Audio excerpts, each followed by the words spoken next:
Assalamualaikum warahmatullahi wabarakatuh. Halo pemirsa, apa kabar Anda hari ini? Beragam informasi akan kami sajikan dari wilayah Indonesia bagian Barat. Bersama saya Wanasari, inilah kabar Sumatera selengkapnya.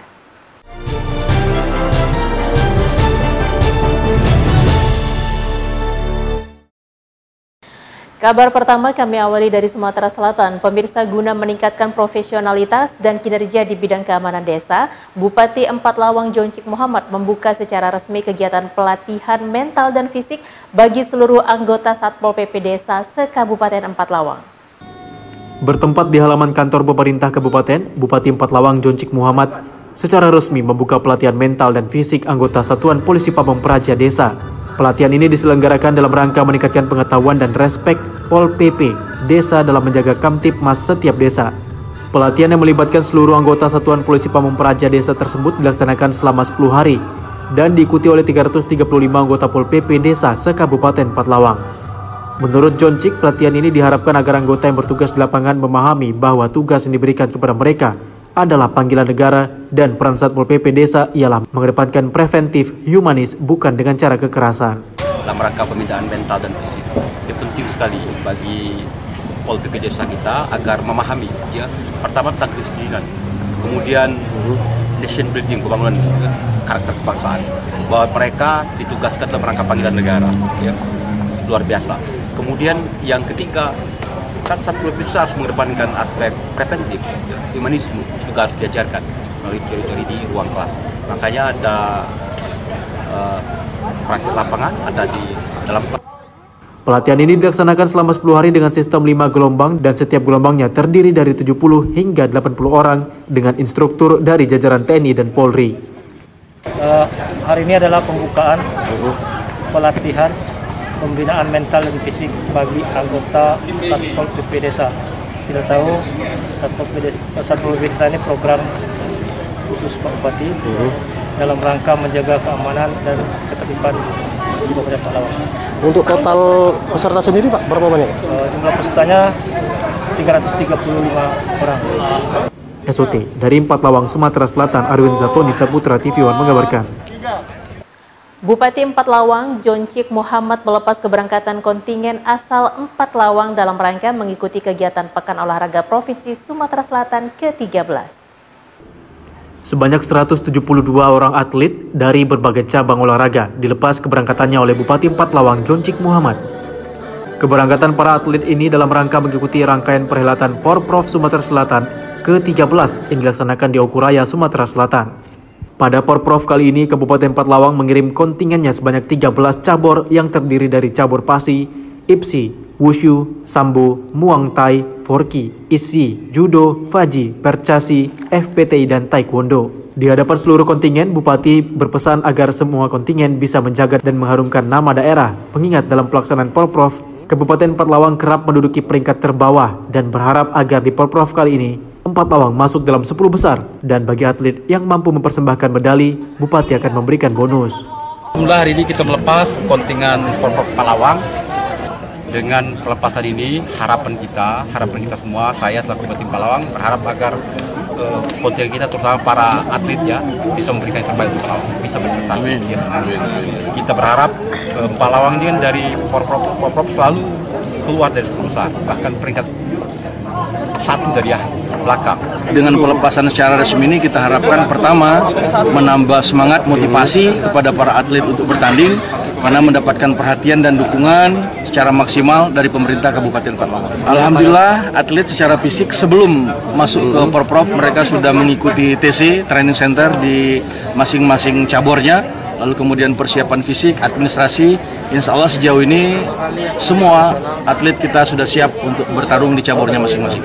Insya Allah kita sudah berusaha semaksimal mungkin mempersiapkan segala sesuatunya, minimal Empat Lawang menargetkan masuk di 10 besar. Dari Empat Lawang, Sumatera Selatan, Arwin Zatoni Saputra TV One mengabarkan. Bupati Empat Lawang Joncik Muhammad mendampingi kunjungan kerja anggota Komisi 5 DPR RI Hana Gayatri. Kunjungan anggota Komisi 5 tersebut dalam rangka meninjau proyek program padat karya di Stasiun Kereta Api Tebing Tinggi Empat Lawang, Sumatera Selatan. Bupati Empat Lawang Joncik Muhammad mendampingi anggota DPR RI Komisi 5 Hana Gayatri Dalam rangka peninjauan proyek program padat karya di jalur kereta api lintas Lubuk-Linggau, segmen Bunga Mas di stasiun kereta api Tebing Tinggi, Kabupaten Empat Lawang. Program padat karya ini bertujuan untuk membuka lapangan kerja bagi pengangguran dan warga yang tidak memiliki penghasilan tetap di wilayah Balai Teknik Perkeretaapian kelas 2 wilayah Sumatera bagian selatan, khususnya bagi masyarakat Kabupaten Empat Lawang. Proyek jalur kereta api Lubuk-Linggau segmen Bunga Mas sepanjang 25 km ini berhasil memperkerjakan warga sebanyak 470 pekerja lokal, baik dari Kabupaten Empat Lawang maupun warga dari Kabupaten Lahat. Anggota Komisi 5 DPR RI Hana Gayatri langsung meninjau lokasi pengerjaan proyek, di mana dirinya mengatakan bahwa proyek tersebut cukup hemat dan sangat membantu perekonomian keluarga. Ya kegiatan kita hari ini ya ini padat karya untuk kereta api ini. Terus peninjauan ya, ini peninjauan, tugas dari Komisi 5 itu peninjauan. Apakah dia itu layak atau tidak? Makanya saya tanyakan biayanya berapa. Nanti saya langsung memberitahukan kepada ketua komisi berapa biaya, berapa jaraknya, berapa panjang, berapa Kurangnya berapa, Bu? Iya. Terima kasih Bu Hana sudah ngajak jajaran Kementerian Perhubungan, terutama Direktur Lalu Lintas dan Angkutan Perkeretaapian, kemudian Kepala Badan Perkeretaapian Wilayah Sumsel hadir ke sini dalam rangka kunjungan kerja Bu Hana. Pertama, mereka akan tahu apa yang dibutuhkan Palawang, terutama stasiun Tebing Tinggi sekitar. Kemudian yang kedua, bahwa dengan kehadiran mereka akan tahu skala prioritas apa yang diperlukan di Palawang. Yang ketiga, memang kewajiban Bu Hana sebagai perwakilan dari Sumsel 2 itu datang. Dari Empat Lawang, Sumatera Selatan, Arwin Zatoni Saputra, TV One mengabarkan. Pembangunan dan pengoperasian gedung tim penggerak PKK Kabupaten Empat Lawang secara resmi dibuka. Penggunaan gedung ini ditandai dengan penandatanganan prasasti oleh Bupati Empat Lawang Joncik Muhammad. Bupati Empat Lawang Joncik Muhammad didampingi Wakil Bupati Julius Maulana meresmikan gedung baru tim penggerak PKK Empat Lawang yang berlokasi di Komplek Pemerintahan Kabupaten Empat Lawang, Sumatera Selatan.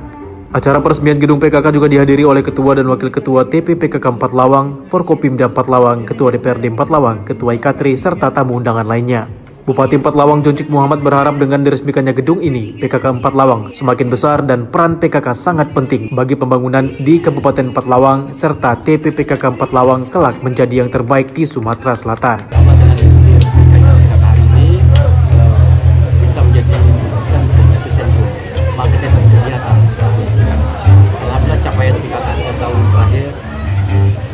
Kenaikannya, prestasi yang ditorehkan, alhamdulillah luar biasa. Sebelum itu peran PKK sangat-sangat bagus. Keanggotaan PKK itu kan mulai dari kabupaten, kecamatan, kelurahan, dan desa. Ini bisa menjadi support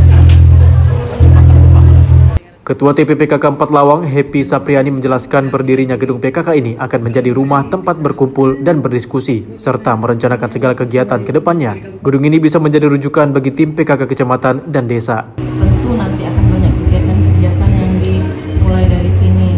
Yang jelas ini akan menjadi rumah bagi kami untuk berkumpul, berdiskusi, dan menyiapkan kegiatan-kegiatan di lapangan. Sekretariat baru ini bisa dimanfaatkan sebagaimana mestinya, dan ini adalah menjadi wadah berkumpulnya tim penggerak PKK untuk melaksanakan seluruh kegiatan, dan ini akan menjadi rujukan bagi tim PKK kecamatan dan desa. Selain meresmikan gedung TPPKK, acara dilanjutkan dengan pengumuman dan pemberian hadiah oleh Bupati dan Wakil Bupati Empat Lawang dalam lomba penilaian 10 pokok program PKK sebagai evaluasi agenda rutin tahunan guna meningkatkan kinerja dan menumbuhkan semangat kader PKK. Dari Empat Lawang, Sumatera Selatan, Arwin Zatoni Saputra, TV One mengabarkan. Setelah ambruk diterjang banjir bandang pada tahun 2019 lalu, kini jembatan penghubung antara dua kecamatan Ulu Musi dan Pasema Air Keruh kini kembali dapat dilalui dan secara resmi dibuka penggunaannya oleh Bupati Empat Lawang Joncik Muhammad. Bupati Empat Lawang Joncik Muhammad didampingi Wakil Bupati Julius Maulana meresmikan penggunaan jembatan ponton penghubung antar Kecamatan Ulu Musi dan Kecamatan Pasema Air Keruh, Kabupaten Empat Lawang, Sumatera Selatan. Bagi warga di dua kecamatan ini, jembatan ponton merupakan tumpuan utama bagi mereka, baik untuk sarana transportasi maupun akses membawa hasil pertanian. Di mana Kecamatan Pasema Air Keruh dikenal sebagai daerah penghasil beras terbesar di Kabupaten Empat Lawang. Pembangunan jembatan ini sendiri memakan waktu selama 2 tahun dengan menggunakan anggaran APBN dan selesai pengerjaan pada tahun 2021 dan kini telah dapat digunakan.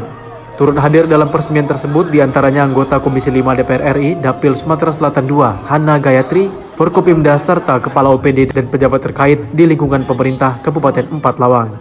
Menurut Joncik Muhammad, jembatan ponton ini sangat dinantikan oleh masyarakat Ulu Musi dan Paiker dan memiliki fungsi yang sangat vital, yaitu menghubungkan kedua kecamatan yang merupakan lumbung beras Kabupaten Empat Lawang dan daerah sekitarnya. Alhamdulillah, hari ini tepat 22 Oktober 2021 peresmian jembatan ponton. Sebuah jembatan yang sangat diharapkan oleh masyarakat Palawang, khususnya masyarakat Kecamatan Pasar Ekro dan Musi. Jembatan ini penghubung dua kecamatan ini.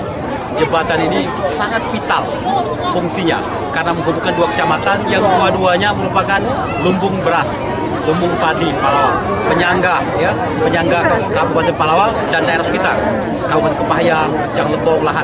Berasnya dikirim dari daerah Pasar Ekro dan Musi. Sementara itu, anggota DPR RI Komisi 5 Hana Gayatri menjelaskan pembangunan jembatan ponton bertujuan untuk memudahkan transportasi masyarakat, baik untuk mengangkut hasil pertanian maupun memudahkan aktivitas keseharian bagi warga sekitar. Dari Empat Lawang, Sumatera Selatan, Arwin Zatoni Saputra, TV One mengabarkan.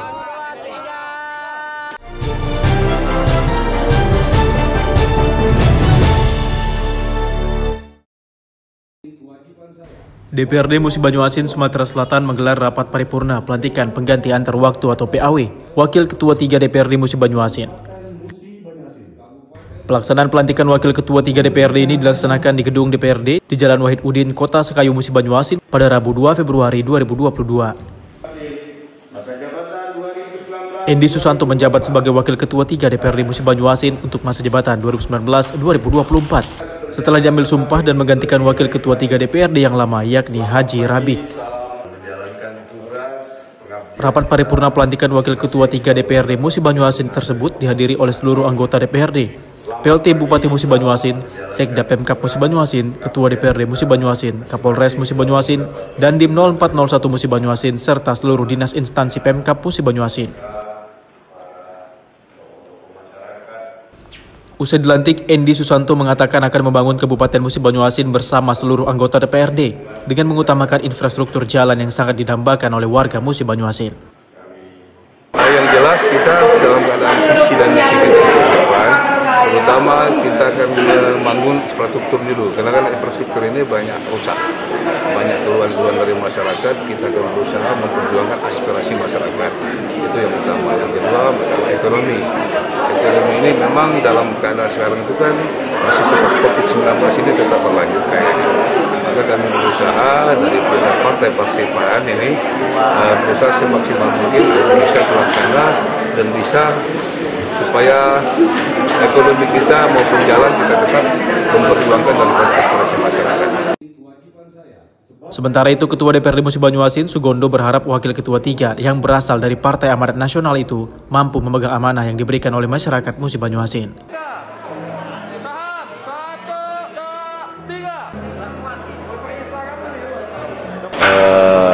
Hari ini memang pelantikan untuk Wakil Ketua 3, yaitu DPRD Kabupaten Musi Banyuasin, berasal dari fraksi Partai Amanat Nasional, yang mana pada hari ini ada pergantian Wakil Ketua, dan harapan kami selaku pimpinan dan seluruh anggota DPRD, mudah-mudahan pada hari ini kita dilantiknya Wakil Ketua bisa menjalankan amanah yang dihambanya dan bisa melanjutkan kinerja yang di DPR supaya kedepannya akan lebih baik.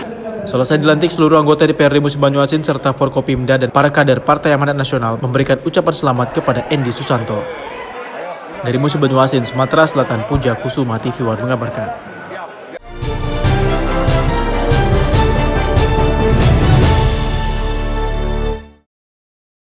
Dewan Pengurus Wilayah Gerakan Ekonomi Kreatif Nasional Sumatera Utara periode 2021 sampai 2024 resmi dilantik. Dalam acara tersebut, Menteri Pariwisata dan Ekonomi Kreatif Sandiaga Uno hadir memberikan sambutan secara virtual. Pelaku ekonomi kreatif wilayah Sumatera Utara menggelar acara pelantikan pengurus Dewan Pimpinan Wilayah atau DPW Gerakan Ekonomi Kreatif Nasional atau GEKRAF masa bakti 2021-2024. berlangsung di Al-Amjad Hall and Convention pada Kamis 27 Januari 2022 lalu. Sandiaga Salahuddin Uno, Menteri Pariwisata dan Ekonomi Kreatif, hadir memberikan sambutan melalui sambungan virtual. Selain itu, Ketua Dewan Pengurus Pusat Gkraf, Kawendra Lukistian, juga hadir secara langsung dan melantik pengurus DPW Gkraf Sumatera Utara untuk masa bakti 2021-2024. Fadullah, Ketua DPW Gkraf Sumatera Utara, mengatakan akan memajukan dan merangkul pelaku ekonomi kreatif di Sumatera Utara. Ia berharap melalui organisasi Gkraf nantinya para pelaku ekonomi kreatif bisa berkembang baik di pasar domestik maupun global.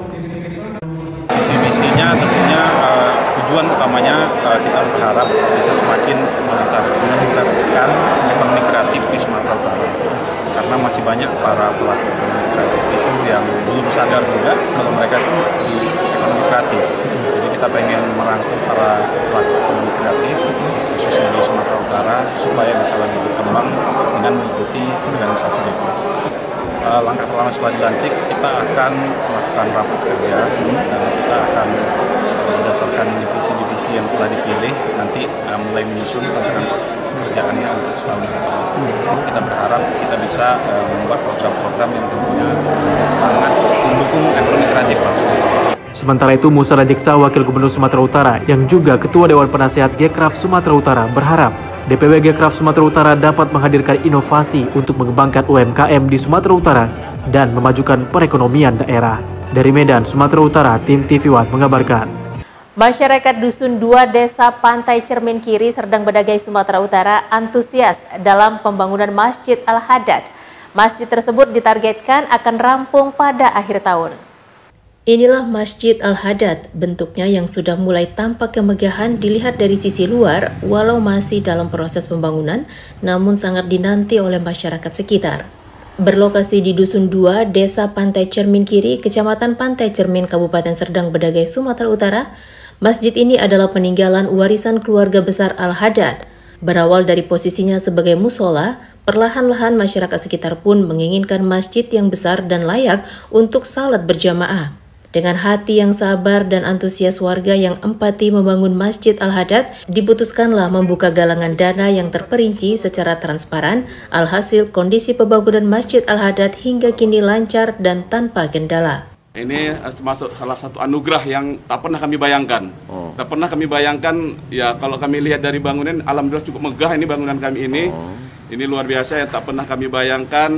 Alhamdulillah udah nampak di mata kami. Masyarakat cukup bersyukur kali dengan donatur-donatur yang luar biasa membantu pembangunan Masjid Al-Hadad yang ada di Dusun 2 Pantai Cermin Kiri ini. Bersyukur sekali, yang mana kiranya kami dulu istilahnya tidak menyangka adanya pembangunan masjid kami ini sampai sedemikian rupa. Sungguh bersyukur sekali kepada Allah Subhanahu wa Ta'ala, yang mana adanya donatur-donatur ataupun masyarakat kami yang turut membantu. Kami selaku masyarakat, selaku petugas Masjid Al-Hadad mengucapkan ribuan terima kasih yang sebesar-besarnya kepada bapak-bapak, kepada ibu-ibu, bapak donatur. Dari Serdang Bedagai, Sumatera Utara, Ahmad Syukri, TV One mengabarkan. Untuk menambah penghasilan asli desa atau PAD, pemerintah Desa Penanggungan Kecamatan Runjung Agung, Kabupaten Oku Selatan, Sumatera Selatan, menggerakkan ekonomi desa melalui badan usaha milik desa atau BUMDes Sinar Bungun dengan memberdayakan kolam pemancingan ikan. Inilah kolam pemancingan ikan yang berada di Desa Penanggungan, Kecamatan Runjung Agung, Oku Selatan, Sumatera Selatan. Usaha kolam pemancingan ini dikelola oleh Badan Usaha Milik Desa atau BUMDes Sinar Bungur. Kolam pemancingan ikan ini baru 1 bulan terakhir mulai dibuka oleh pemerintah desa tersebut. Kolam ikan seluas 30 x 40 meter persegi ini menjadi salah satu andalan pemerintah desa tersebut untuk menambah penghasilan asli desa atau PAD di desa mereka. Hampir setiap hari kolam pemancingan ini ramai dikunjungi para pemancing, baik dari desa tersebut maupun dari luar desa. Menurut salah satu warga, Ansori, dibukanya kolam pemancingan ini menjadi salah satu hiburan tersendiri baginya. Apalagi ikan yang diperoleh dari hasil pemancingan dijual pengelola dengan harga yang lebih murah dari pasaran. Tiap hari kita mancing di sini Kak? Iya, tiap hari. Sama Kak dengan habis kerja pulang sore mancing di sini. Iya. Ambil ngilangin stres lah. Stres. Di sini, ya. Senang nggak ya ada pemancingan ini? Senang, Pak. Ya. Usaha BUMDes apa? Tindak Bungur, Desa Penanggungan. Ini gimana nih Pak? Ini dari mana asal dananya, terus gimana nih jelasin gitu? Ini dari usulan Ketua BUMDes kepada Kepala Desa, diadakan dari dana desa. Berapa? Kapan kita mulai ini Pak? Kolam ini Pak? Mulai kita buka 1 Januari 2022. Ini gimana nih Pak? Prospeknya ke depan ini Pak? Banyak nggak warga yang datang sini Pak? Insya Allah sekarang sudah guyur rame. Berapa pendapatan kita per hari Pak? Pendapatan atau keuntungannya sekitar 300 lah kotornya. Kotor 300.000 ya. Harapan ke depannya Pak gimana Pak? Ya supaya lebih maju lagi. Dari Oku Selatan, Sumatera Selatan, Andi Salani TV One mengabarkan. Dalam rangka memperingati Hari Jadi Kabupaten Oku Selatan yang ke-18, pemerintah daerah dan Dewan Perwakilan Rakyat Daerah menggelar rapat sidang paripurna istimewa di Aula Gedung DPRD Oku Selatan. Sidang paripurna istimewa Hari Ulang Tahun Kabupaten Oku Selatan yang ke-18 digelar di Aula Gedung DPRD Oku Selatan. Acara ini dipimpin dan dibuka langsung oleh Ketua DPRD Oku Selatan Heri Marta Dinata, dihadiri langsung oleh Gubernur Sumatera Selatan Herman Deru, Bupati dan Wakil Bupati Oku Selatan, Ketua DPRD Oku Selatan, Kapolres, Dandim 0403, dan tamu undangan. Dalam kesempatan ini, Gubernur Sumatera Selatan Herman Deru mengatakan Kabupaten Oku Selatan merupakan salah satu kabupaten yang perkembangannya sangat pesat, baik sektor pertanian dan pariwisata. Ditambah banyaknya pembangunan infrastruktur yang ada di wilayah tersebut menambah kemajuan dan kesejahteraan bagi masyarakat setempat. Selain menghadiri rapat paripurna istimewa, Gubernur Sumatera Selatan juga meresmikan berbagai infrastruktur pembangunan yang dibangun di kabupaten tersebut. Ini sudah dibuktikan dengan adanya penurunan angka kemiskinan, ini menjadi sebuah rapor yang harus kita akui sebagai tanda solidnya sinergitas kita. Dengan seiring dewasanya umur, dewasa masyarakat, dewasa ASN-nya, dewasa tokohnya, sehingga benar ada perubahan mindset seperti yang disampaikan Pak Gubernur tadi, semakin maju. Sumsel maju untuk semua, Oku Selatan ke sini. Ya, supaya Oku Selatan lebih maju dalam bidang maupun pendidikan, pembangunan, yang jelas pertanian tadi sudah dibilang sama Pak Gubernur, ketahanan pangan, dan juga tetap bersinergi dengan pemerintah provinsi.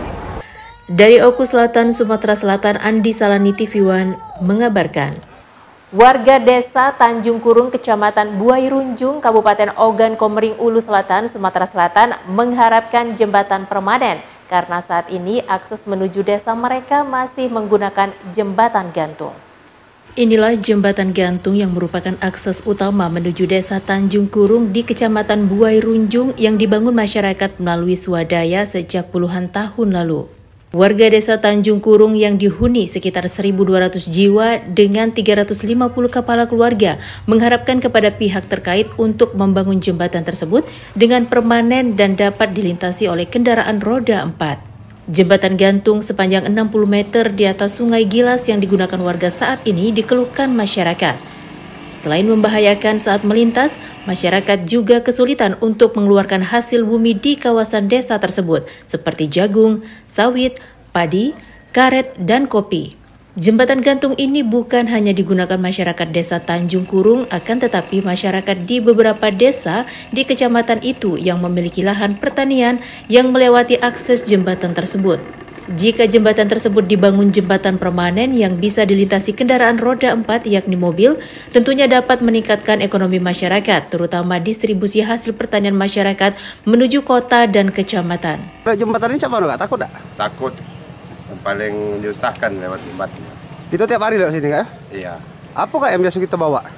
Kopi, hasil pertanian. Hasil pertanian ya? Kita tiap hari lewat jembatan ini Pak? Iya lah. Mau mana Pak Rasoy Pak? Hah?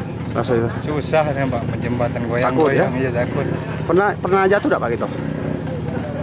Pernah ya? Licin jalan, kalau habis hujan. Oh licin jalan ya? Iya. Tentu kami selaku pemerintahan desa Tanjung Kurung berharap sekali supaya dapat dibangun jembatan permanen, Pak, bisa dilalui mobil. Tentunya kami berharap kepada pemerintahan kabupaten, provinsi, dan pusat supaya jembatan ini bisa dibangun, Pak. Dari Oku Selatan, Sumatera Selatan, Andi Salani, TV One mengabarkan.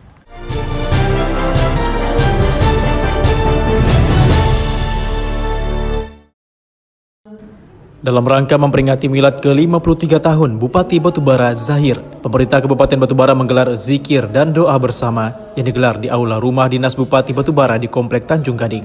Kegiatan ini turut dihadiri oleh Wakil Bupati Batubara, para kepala organisasi perangkat daerah, dan para camat se-Kabupaten Batubara. Selain zikir dan doa bersama, acara juga diisi dengan tausiah yang dibawakan oleh Tuan Syekh Marzuki dari Babu Salam Langkat. Acara juga dirangkai dengan pemberian santunan dan perlengkapan sekolah kepada 60 anak yatim. Bupati mengatakan kegiatan zikir dan doa bersama merupakan kegiatan rutin Pemkab Batubara. Hal ini dimaksudkan agar Indonesia, khususnya Batubara, terhindar dari wabah dan bencana. Zahir berharap di usianya yang ke-53 tahun dapat diberi kesehatan agar terus memimpin Batubara dan dicintai oleh masyarakat. Ya, jadi sebenarnya pemerintah Batubara ini melaksanakan zikir dan doa hampir setiap bulan, ya. Bergantian di kantor bupati, di dinas, di kantor camat, keliling deh setiap bulan sekali.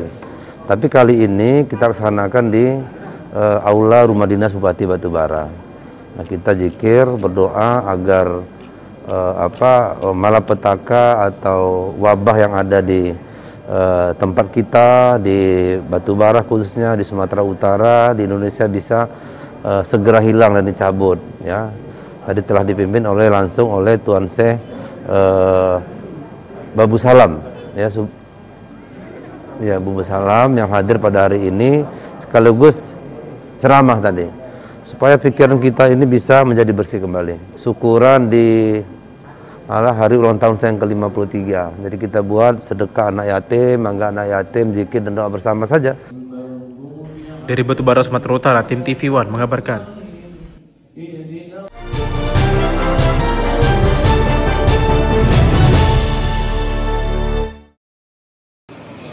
Berdasarkan data Dinas Kesehatan Batubara, saat ini sudah ada 168 pos pelayanan vaksinasi yang disiapkan di seluruh kantor camat serta kantor desa dan kantor kelurahan se-Kabupaten Batubara. Selain itu, pos pelayanan vaksinasi juga disediakan di kantor Polsek, Koramil, dan sejumlah perusahaan yang memiliki banyak karyawan. Kepala Dinas Kesehatan Batubara, Wahid Kusyairi, mengatakan pos pelayanan vaksinasi untuk memudahkan warga yang akan melakukan vaksinasi COVID-19 dosis 1 dan 2. Pos pelayanan vaksinasi juga melayani vaksinasi dosis 3 atau booster dengan syarat telah mendapat vaksinasi dosis 2 dengan jarak 6 bulan. Dengan diperbanyaknya pos pelayanan vaksinasi diharapkan dapat mempercepat target capaian vaksinasi di Batubara yang saat ini sudah mencapai 96% untuk dosis 1 dan 65% untuk dosis 2. Dinas Kesehatan Batubara juga memaksimalkan pelayanan vaksinasi melalui mobil vaksinasi keliling yang akan menjangkau daerah terpencil. Sesuai dengan arahan Pak Bupati, kita dimintakan untuk membuka pos pelayanan vaksin ini di seluruh desa, kelurahan, dan kantor-kantor polsek dan kecamatan yang sudah kami siapkan itu 168 pos pelayanan vaksinasi. Maksud dan tujuannya apa? Maksud dan tujuannya yang pertama adalah untuk meningkatkan capaian peserta atau masyarakat yang divaksin. Memang secara total capaian kita sudah 96% lebih.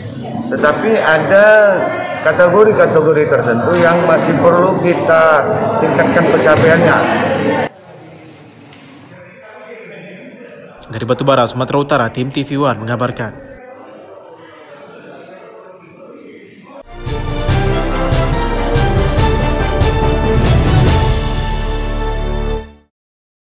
Anda kembali di Kabar Sumatera. Pemirsa, kegiatan rutin gotong royong yang mengajak seluruh elemen masyarakat terus digalakkan oleh pemerintah Kota Palembang yang dipusatkan di sepanjang aliran Sungai Sekanak Lambidaro.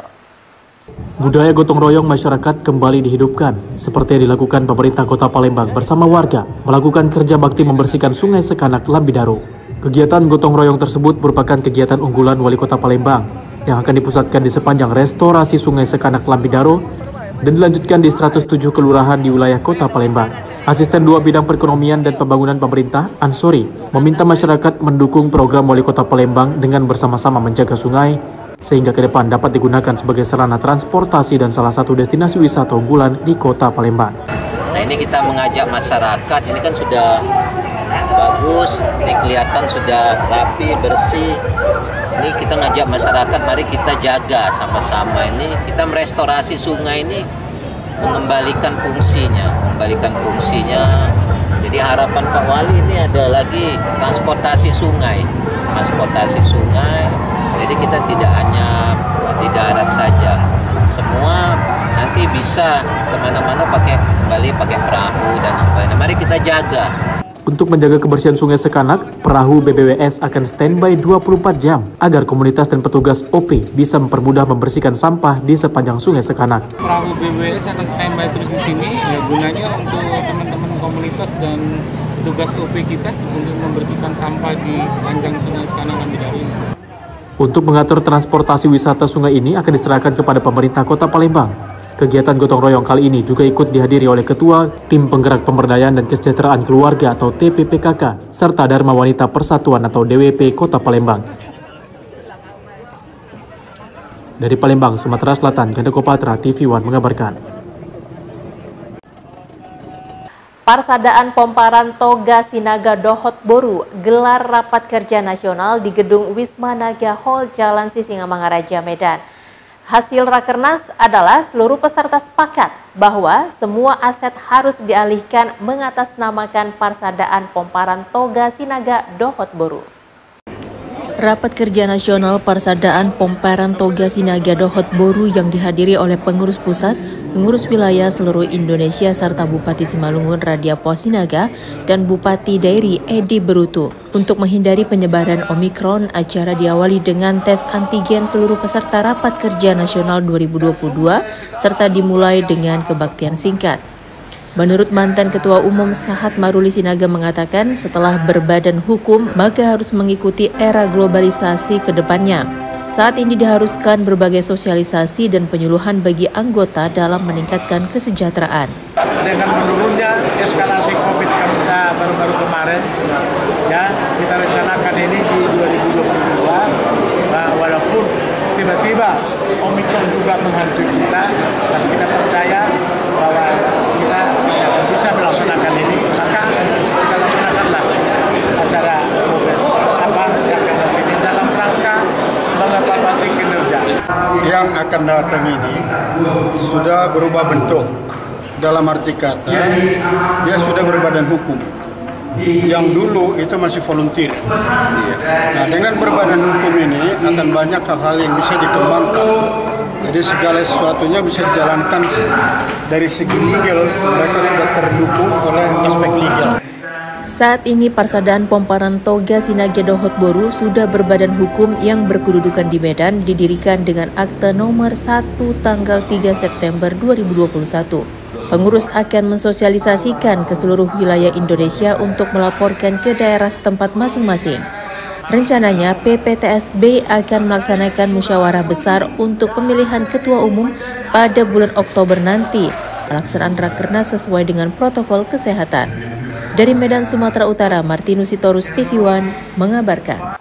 Wali Kota bersama Sekda Kota Palembang meninjau 6 nisan batu kuno yang diletakkan di Museum Sultan Mahmud Badarudin II Palembang. Ke-6 nisan tersebut ini menunggu para zuriatnya atau keturunannya. 6 nisan kuno yang ditemukan di kawasan 16 Ilir dan di kawasan Tanjung Barangan saat ini berada di kantor Dinas Kebudayaan Kota Palembang. Dari dugaan sementara, nisan itu berasal dari Kesultanan Palembang Darussalam yang kental dengan kerajaan Melayu. Hal ini dilihat dari tulisan yang ada di nisan tersebut yang diperkirakan dari akhir abad 18 dan awal abad 19 Masehi. Menurut Wali Kota Palembang, pihaknya masih menunggu keturunan atau zuriat dari nisan tersebut. Dengan demikian diharapkan dapat mengumpulkan asal-usul atau sejarah nisan tersebut sehingga dapat dimakamkan di tempat keluarganya. Di akhir abad 18 dan di akhir abad 18 ya tidak sama di awal abad 19. Pada kesempatan ini Kami menunggu zuriat ya, zuriat daripada yang sudah kita temukan makam ini. Nama-namanya kan ada, jadi kita tunggu zuriat, nanti akan kita harapan kita nanti kita kelompokkan saja, bila mungkin nanti di tempat pemakaman keluarganya yang ada sekarang ini. Kita nunggu lah ya hasil dari arkeolog ya dan BRIN sekarang ya. Jadi hasil mereka nanti akan kita rapatkan. Apakah memang nanti kita tunggu lah nanti ada zuriatnya yang memang bisa kita ketemu, nanti akan kami laporkan ke Pak Wali gitu kan. Kalau memang harus kita alihkan ke pemakaman ya kita siap pada intinya dari Dinas Kebudayaan. Atau memang jadi koleksi museum ya nanti kita akan coba nanti rumuskan dengan kawan-kawan dari bidang museum ya. Kini nisan kuno tersebut keberadaannya di Museum Sultan Mahmud Badarudin II Kota Palembang hingga menunggu para zuriatnya. Dari Palembang, Sumatera Selatan, Ganda Kopatra TV One mengabarkan. Guna mengajak masyarakat memahami pentingnya mencegah kekerasan dan diskriminasi serta perlindungan terhadap anak dan perempuan, anggota DPRD Sumatera Utara Anita Lubis mensosialisasikan Perda Nomor 3 Tahun 2019 tentang perlindungan perempuan dan anak dari tindak kekerasan di Kecamatan Patumbak, Deli Serdang. Anggota DPRD Sumatera Utara Anita Lubis menyosialisasikan Perda Nomor 3 Tahun 2019 tentang perlindungan perempuan dan anak dari tindak kekerasan di Kecamatan Patumbak, Deli Serdang pada hari Minggu kemarin. Hadir sebagai narasumber Ketua Lembaga Perlindungan Anak Junaidi Malik yang menegaskan dalam sosialisasi Perda atau Sosper antara lain agar tidak ada intimidasi, tindak kekerasan ataupun diskriminasi terhadap perempuan dan anak, agar mereka mendapatkan perlindungan serta jaminan kepastian hukum dan keadilan sesuai peraturan perundang-undangan. Dengan adanya peraturan tersebut akan memberikan panduan atau arahan bagi stakeholder terkait, baik di tingkat pemerintah provinsi maupun kabupaten. Sehingga panduan dan peraturan tersebut dapat betul-betul dirasakan dan dinikmati manfaatnya oleh perempuan dan anak. Partai Demokrat sebagai salah satu organisasi di Kabupaten Deli Serdang ikut menyukseskan serta menyosialisasikan Perda tentang pemberdayaan perempuan dan perlindungan anak dari tindak kekerasan. Kedepan pemerintah bersama Partai Demokrat akan berkolaborasi dalam hal pelaksanaan Perda Nomor 3 Tahun 2019 tentang perlindungan perempuan dan anak dari tindak kekerasan. Pelaksanaan ini kita harus selalu mensosialisasikan. Karena itu kita bekerja sama dengan pemerintah setempat, ada Pak Camat, terus ada Ketua Tim Penggerak PKK Kecamatan Patumbak, terus ada dari aktivis kita, ada Ibu Kades. Semuanya ini kita sinergikan supaya tersosialisasikan ke masyarakat sehingga kaum perempuan dan anak mereka mengetahui bahwa pemerintah melindungi hak-hak mereka terhadap kekerasan. Untuk di Kecamatan Patumbak, kita sudah lakukan kegiatan yaitu pembentukan Satgas Perlindungan Anak dengan melibatkan tokoh masyarakat, tokoh agama, tokoh pemuda, dan tokoh perempuan. Kemudian dari Satgas ini, itu nanti akan kita turunkan sampai dengan Satgas Desa. Dan ini adalah mengakomodir daripada perintah Bupati Deli Serdang seluruh kecamatan di Kabupaten Deli Serdang agar membentuk Satgas Perlindungan Anak. Dari Deli Serdang, Sumatera Utara, Ahmad Sukri, Asmar Beni, TV One mengabarkan. Proyek revitalisasi peremajaan permukiman pertama di Indonesia yang dibangun di Kota Medan masih mengalami kendala karena adanya penolakan pemindahan masjid. Terkait hal tersebut, Forum Islam Bersatu Sumatera Utara angkat bicara agar masalah ini dapat diselesaikan dengan baik sehingga pembangunan dapat berjalan kembali. Polemik pemindahan masjid ini sudah cukup lama berlangsung. Pihak Perumnas sebagai pihak pengembang proyek revitalisasi peremajaan pemukiman Sukaramai saat ini sudah mewakafkan lahan dan sudah membuat masjid pengganti yang lebih besar dengan lokasi tidak jauh dari masjid lama dengan ketetapan wakaf Pengadilan Agama Medan. Pemindahan masjid ini pun sudah sesuai dengan Fatwa MUI Pusat nomor 54 tahun 2014. Terkait adanya dugaan penolakan pemindahan masjid dari sejumlah ormas membuat pembangunan pemukiman terpaksa dihentikan beberapa tahun belakangan. Saat pihak Pemko Medan pun sudah membentuk tim terpadu untuk menyelesaikan masalah masjid amal silaturahmi untuk melaksanakan kesepakatan bersama dalam keputusan hukum yang berlaku.